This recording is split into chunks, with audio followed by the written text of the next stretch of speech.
In this video, I'm going to talk about why someone like me can bend wrenches but not break some of the chains that are out there.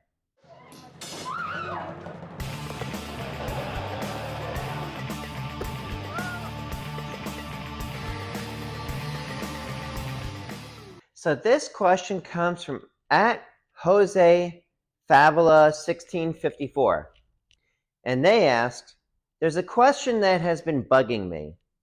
If someone can bend wrenches and break chains, how come the chains used for isometric training do not break apart? My guess is they have higher tension, ? Like a wrench maybe bends at 400 pounds psi, and the iso chains can break at 2,000 pounds psi. Those numbers are made up just to use as an example. But I want to hear your explanation. Thank you for asking that. And yeah, you're right.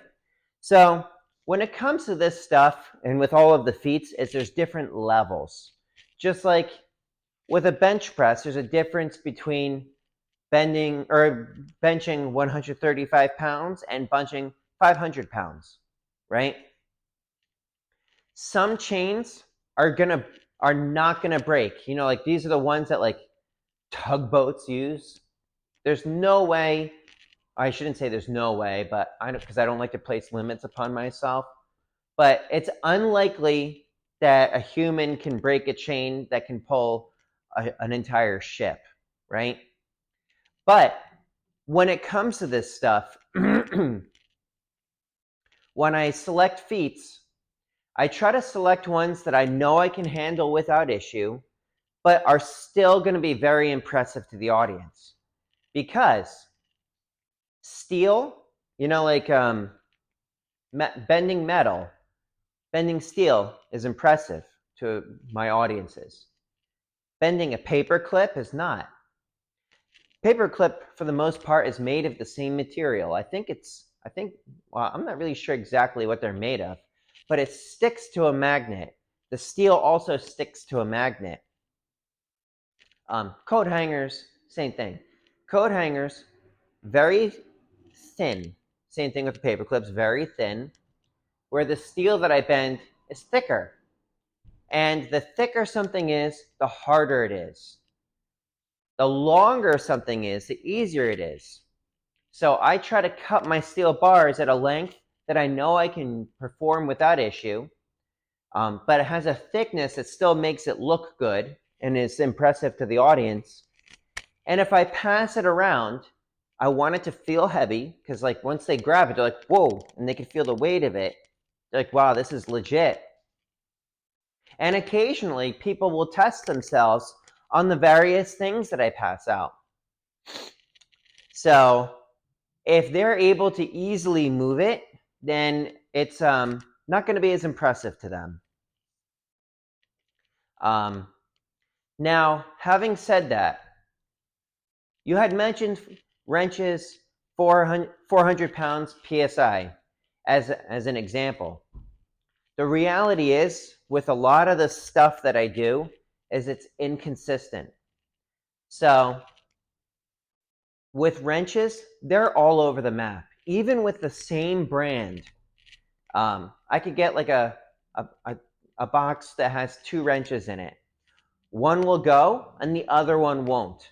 And you never know what it's going to be when you take it out of the package. Or at least I haven't found a reliable way of testing its strength before taking it into a show. I just try to be as prepared as I can possibly be going into the show and hope for the best. With the reinforcing bars that I do, you know, like going back to the levels, I do 1/2 inch when I'm doing school assemblies.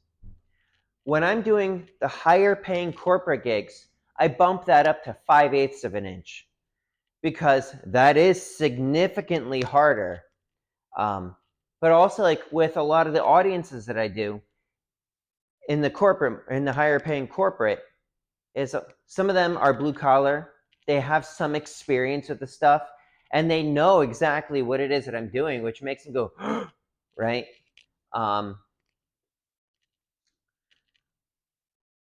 Yeah, so it's like, it's a matter, there's levels of difficulty with this stuff. The levels of difficulty are inconsistent. So it's like I try to select things that I think I can probably handle without issue.